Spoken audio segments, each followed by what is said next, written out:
Social media ban पर जला डाला नेपाल। तस्वीरें हिला देने वाली हैं जो नेपाल से आई हैं, देख रहे हैं। नेपाल में युवाओं पर आंसू गैस के गोले दागे गए।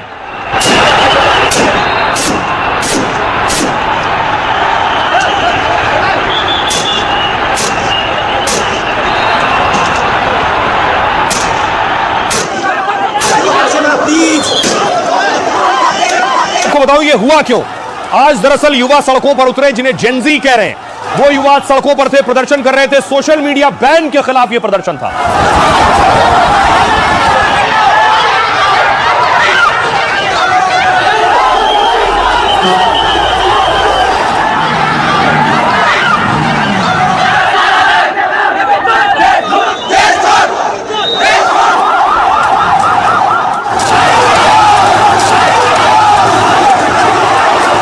और उसके बाद ये सभी युवा दरअसल प्रदर्शनकारी संसद का घेराव करने जा रहे थे। बैरिकेडिंग पुलिस ने लगाई थी जिससे प्रदर्शनकारी आगे ना जाने पाए।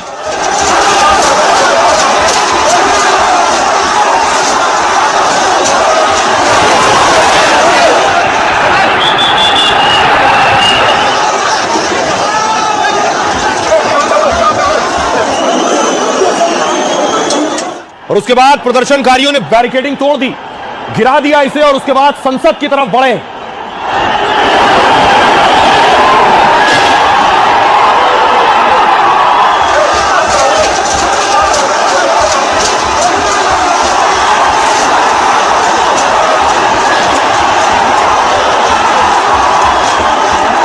ये हजारों की भीड़ आप देख रहे हैं जो संसद की तरफ भाग रही थी, संसद की तरफ दौड़े और संसद को भी नुकसान पहुंचाया। और इतना ही नहीं, भीड़ का अंदाजा देखिए जरा। जहां तक नजर जाएगी आपको युवा नजर आएंगे, प्रदर्शनकारी नजर आएंगे जो फेसबुक, इंस्टाग्राम बैन करने को लेकर प्रदर्शन कर रहे थे।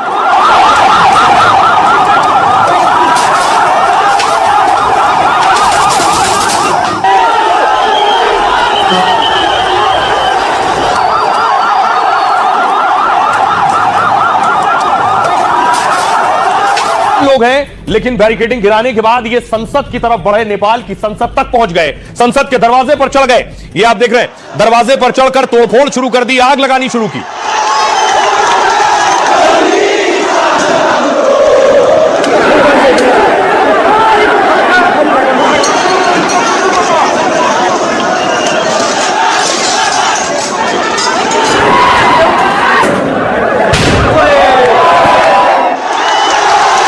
ये जो आप देख रहे हैं नेपाल की संसद का द्वार है, जहां तक ये प्रदर्शनकारी पहुंचे नारेबाजी करते हुए और आक्रोशित थे कि देश में सोशल मीडिया कैसे बैन किया जा सकता है। उसके बाद इन्होंने पुलिस को निशाना बनाना शुरू किया, पुलिस पर पत्थर बरसाने शुरू किए, एक एक कर पुलिस पर पत्थर फेंके, पुलिस को टारगेट किया।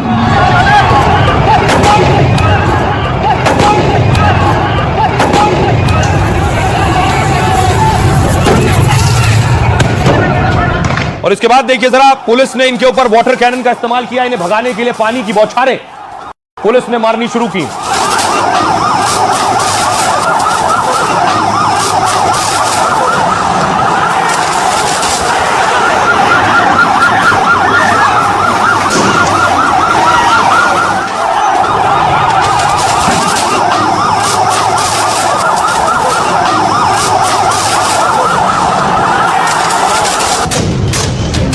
और अब आपको बताऊं, ये आप देख रहे हैं नेपाल की सड़कों पर हाल ये था, कहीं गाड़ियां जला के राख कर दी गई। पुलिस ने कोशिश की अपनी तरफ से टीयर गैस चलाने की, लेकिन प्रदर्शनकारी पत्थरबाजी कर रहे थे। लेकिन ये हुआ क्यों? दरअसल सोशल मीडिया बैन पर यह नेपाल जल उठा है।